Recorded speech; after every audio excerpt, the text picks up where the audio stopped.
श्री गणेशाय नमः। श्रीमद् भागवत गीता चौथा अध्याय। श्री कृष्ण भगवान बोले, इस अविनाशी कर्म योग को मैंने सूर्य से कहा, सूर्य ने मनु से कहा और मनु ने राजा इक्ष्वाकु से कहा। हे अर्जुन, इस परंपरा से प्राप्त यह योग सब राज ऋषियों ने जाना, परंतु अधिक समय व्यतीत होने से यह लुप्त हो गया। वहीं प्राचीन योग आज मैंने बताया है, क्योंकि तुम मेरे भक्त और मित्र हो। यह योग रहस्य अति उत्तम है।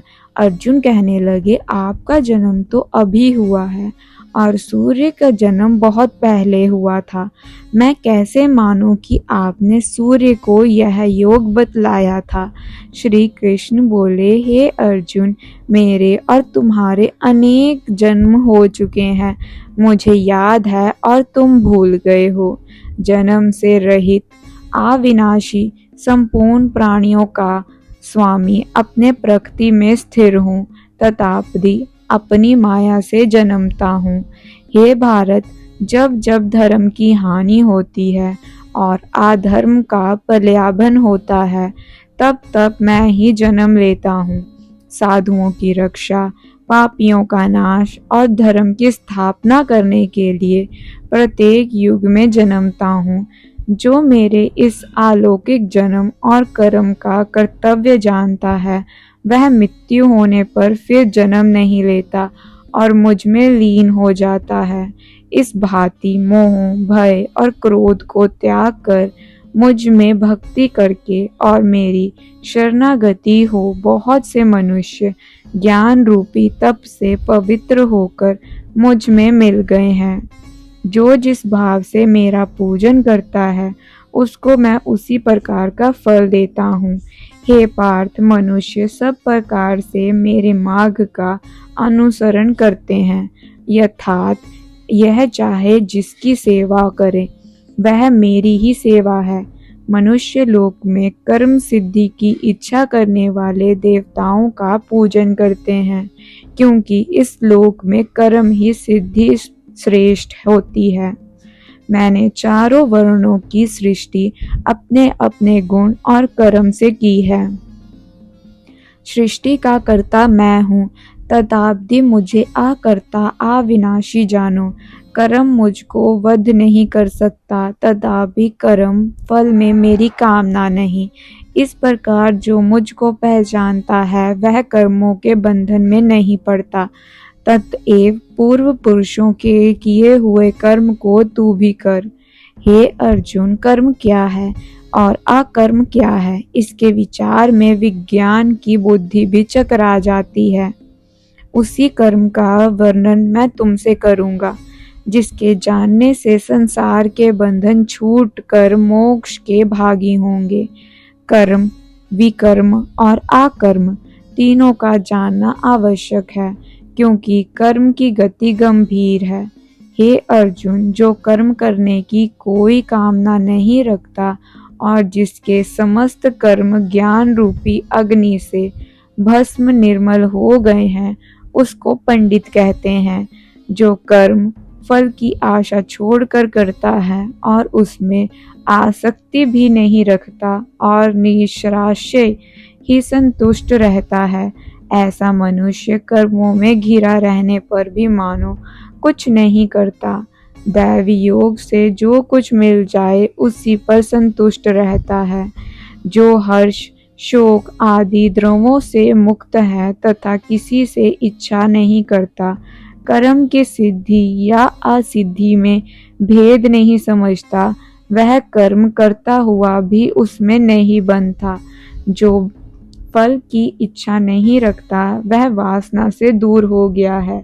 ज्ञान में जिसका मन अचल है, जो यज्ञ के कर्म करता है, वह सब कर्म लुप्त हो जाते हैं। हवन करने का पदार्थ भी ब्रह्म है, आहुति देने वाला भी ब्रह्म है। इस प्रकार जिसकी बुद्धि में सब कर्म ज्ञानमय है, उसको ब्रह्म प्राप्त होता है। कोई कोई कर्म योगी देवताओं की पूजा करते हैं और ज्ञान योगी ब्रह्म रूप अग्नि में यज्ञ रूप से हवन कर परमात्मा का भजन करते हैं। कोई ऐसा है जो अपनी इंद्रियों को तथा कर्मों को संयम रूप अग्नि में होम देता है, और कितनी ही इंद्रिय रूप अग्नि में इंद्रियों के रूप शब्द आदि विषयों को होम देते हैं। कितने ही लोग इंद्रियों के सब कर्मों को और प्राणों के कर्मों को आत्मज्ञान से प्रवलिजित संयम रूप अग्नि में होम देते हैं। कोई तो द्रव्य यज्ञ करते हैं, कोई तप यज्ञ, कोई योग यज्ञ, कोई स्व अध्याय, और कोई ज्ञान रूपी यज्ञ करते हैं, और कोई प्राणायाम में तत्पर रहने वाले योगी प्राण और आपान वायु में प्राण को रोकते हैं, और प्राण वायु में आपान वायु का लय करते हैं। कोई आहार को निरंतर कर्म करके प्राण को होमते हैं, वह यज्ञ वेता है, और यज्ञ घी से इनके सब पाप नष्ट हो जाते हैं। जो यज्ञ में बचे हुए अमृत रूप अन्न को खाते हैं, वह सनातन ब्रह्म को प्राप्त होते हैं। हे अर्जुन, जो यज्ञ नहीं करता उनको यह लोक और परलोक दोनों ही नहीं है। इस प्रकार से बहुत से यज्ञ वेद में विस्तार सहित वर्णन है। इन सब को कर्म से उत्पन्न हुआ जानो। हे परंतप, दिव्यमय यज्ञ से ज्ञान यज्ञ उत्तम है। हे पार्थ, फल सहित सब कर्म ज्ञान में समाप्त हो जाते हैं। उस ज्ञान यज्ञ का तत्वदर्शी और ज्ञानी लोग तुमको उपदेश करेंगे, इसलिए तुम इनको सेवा करना और उनको विनय पूर्वक प्रसन्न करके ज्ञान यज्ञ जानना। इस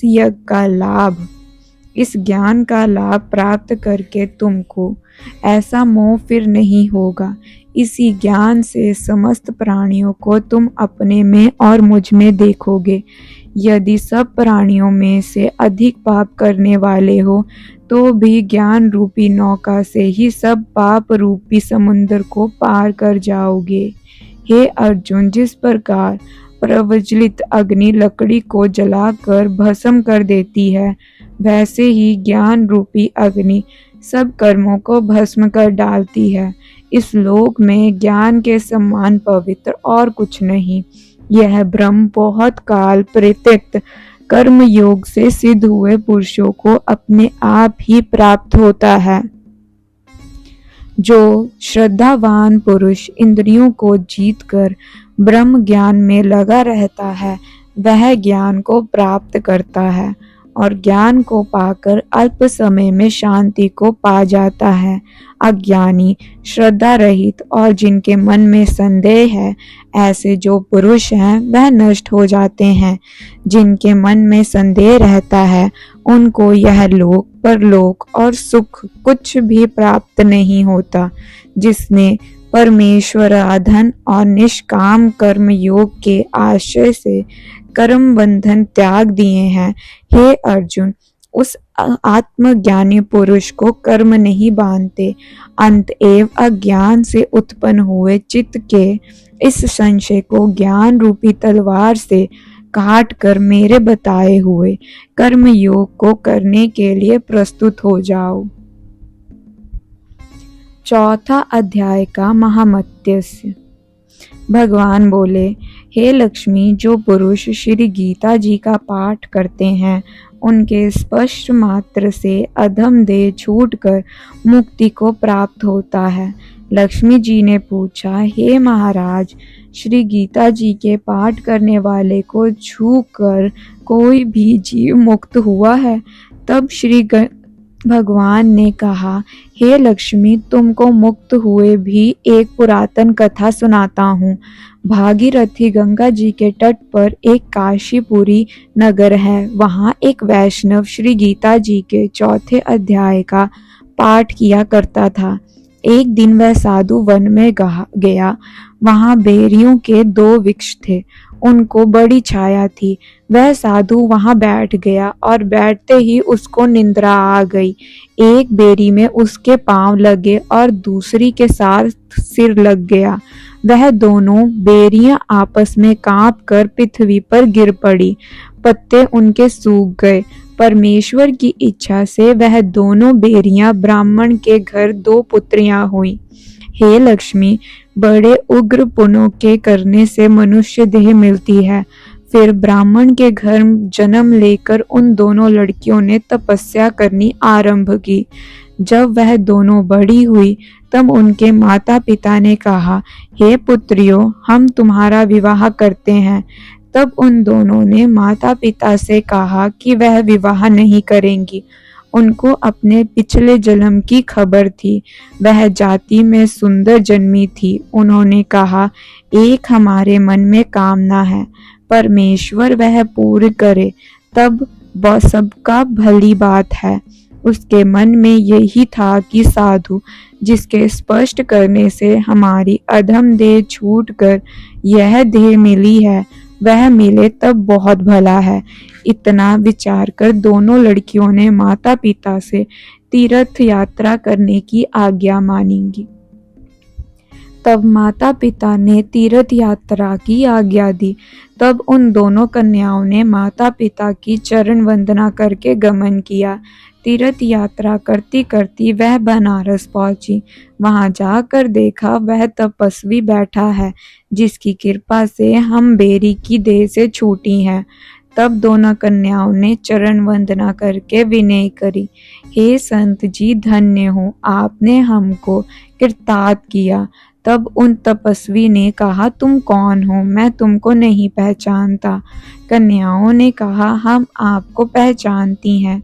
हम पिछले जन्म में बेरियों की योनि में थी। तुम एक दिन वन में आए, तुमको बहुत धूप लगी थी, तब बेरियों की छाया तले आ बैठे। लंबा आसन होने से एक बेरी से आपके चरण लगे, दूसरी को सिर लगा। उसी समय हम बेरी की देह से मुक्त हुई। तुम्हारी कृपा से हमारी गति हुई। श्री गीता जी के 4 अध्याय का ऐसा महात्म्य है। तब वह वचन कर्म से नित्य प्रति पाठ करने लगा। तब श्री नारायण जी ने कहा, हे लक्ष्मी, यह 4 अध्याय का महात्म्य है जो सुना है। राधे राधे।